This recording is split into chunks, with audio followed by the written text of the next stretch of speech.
So please, could you welcome, with a lot of enthusiasm, to speak to community values that drive choices of predator management. Welcome back again, Ali Palmer and Izzy Busby from the University of Canterbury. Tēnā kōrua.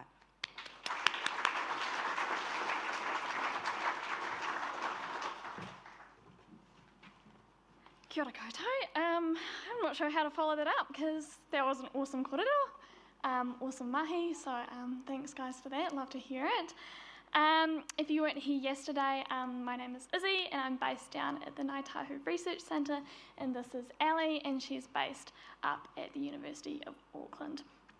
So this is just an extension of what we talked about yesterday.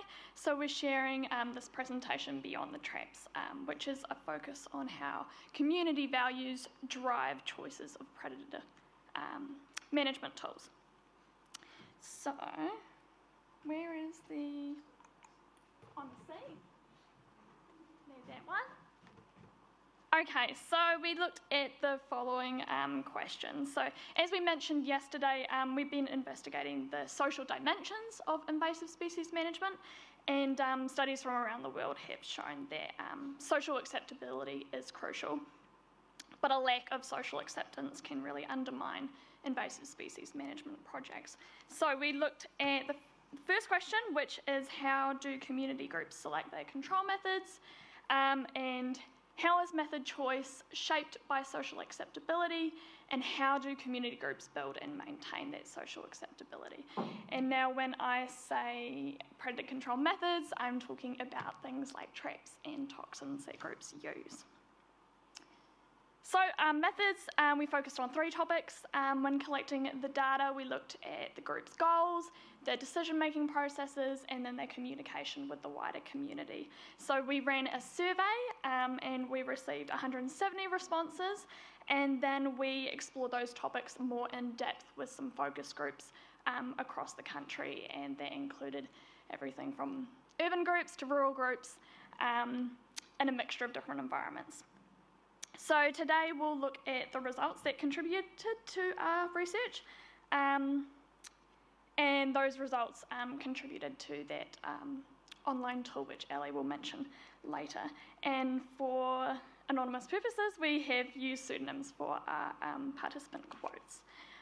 So the first thing we looked at was the practical considerations that groups had to make when choosing predator control methods. So we asked survey respondents to rank 9 different factors from what is most important to least important when choosing their predator controls. So we had efficacy as the most important with a mean ranking of 2.93,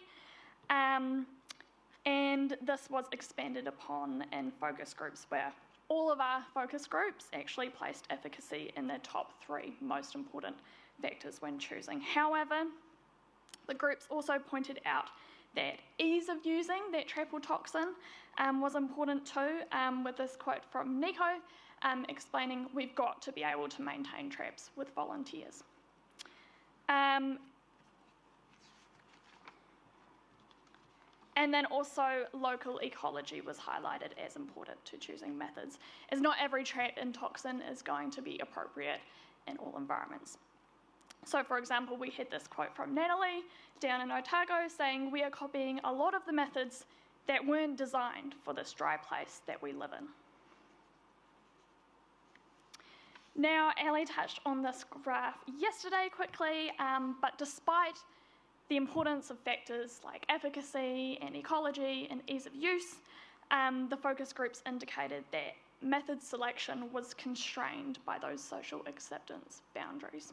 So from this bar chart, we can see that there's significant differences in which tools are considered acceptable in those communities' local areas.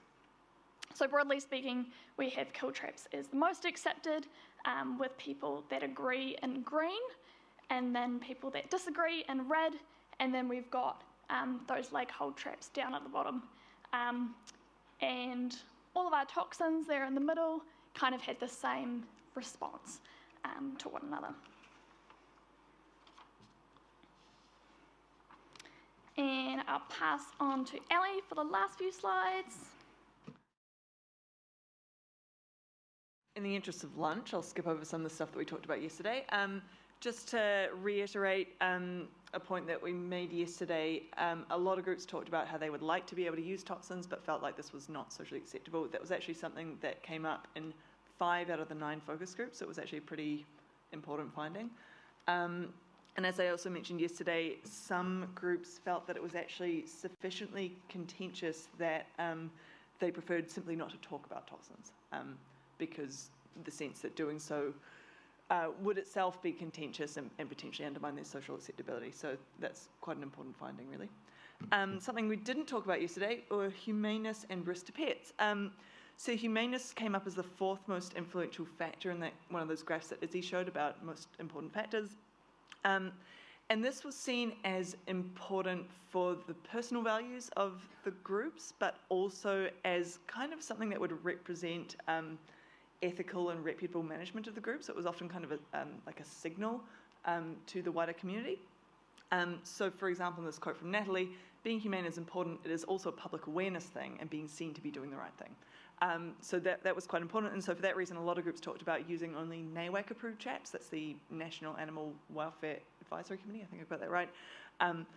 But we did also hear about how that can actually come with its own risk because NAWAC approvals change quite a lot.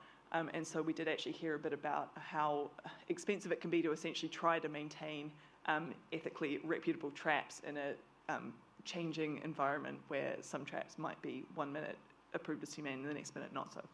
So that was tricky. Relating to this as well, groups did talk about placement of traps away from public tracks, essentially the risk that members of the public seeing animals dead or in the process of dying was really problematic. And that actually sometimes really shaped their practices of where and how they trap. Risk to pets, I was going to say, came up as lower down on that list of factors, but for some it was really crucial. And it was often really crucial just because it was perceived by communities as a risk, even if it wasn't really in practice a risk. And some did also talk about how it could really change their methods. So for example, avoiding toxins for the reason that people were worried about risk to pets, or modifying traps. So this quote here from Whanganui-a-Tara, we had to consider other species getting into them, so we tested them, and so on. And we did also hear about how even when steps were taken to avoid trapping pet cats in particular, the worries and rumours would sometimes still circulate about essentially our cats are going to be trapped and so on. So that was actually quite significant. Again, I won't dwell on this too much because we talked about it yesterday, but just that point that community collaboration was seen as really crucial. And in this quote from Nikau, for example, hunters, farmers and tangata whenua all had felt isolated from conservation. And so that was actually seen as quite an important reason for talking to all of those groups kind of before starting, because if a group feels isolated from conservation, they're not going to engage, they're not going to trust you and so on. So I'm trying to really bring them in. And as we discussed yesterday, co-design and early engagement were really important. And I just wanted to add from yesterday that, you know, this where this is not done, which often quite often happens, it can be for all sorts of reasons. Invasive species management is often kind of done in a hurry, out of necessity. And there's also kind of quite a focus on success and end results and so on.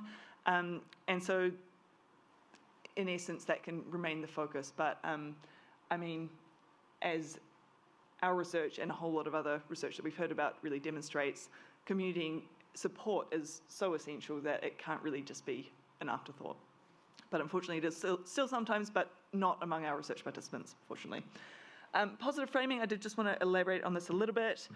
88% of the survey respondents said that their group's goals were stated in terms of positive and outcomes focus, rather than talking about their work in terms of killing, even if in practice killing is what they were doing quite a lot of.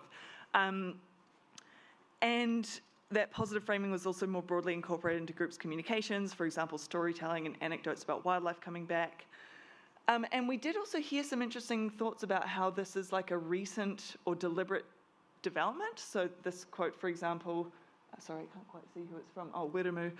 We've changed the whole narrative. We don't talk about eradication because that's actually not cool. So we talk about bringing back nature. So this was a thought, almost a point really that perhaps they had talked more about killing in the past, but had chosen not to do so now. So that's something that could be looked into in more detail. Has there been a change over time?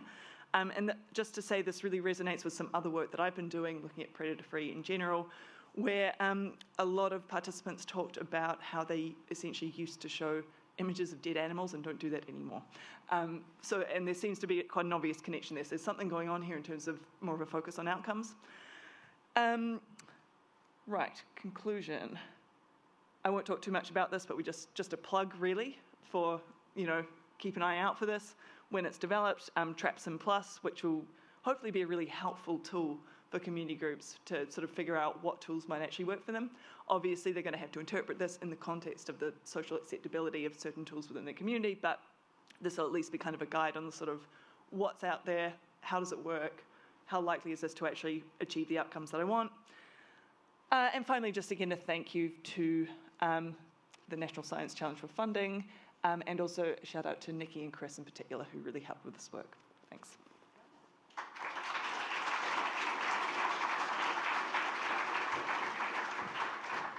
Kia ora kōrua, great to have you back on stage again. I think you were kindly not naming but referring to a potential pest, which can be sometimes community Facebook groups. Yeah. Kia ora kōrua. Thank you so much. And now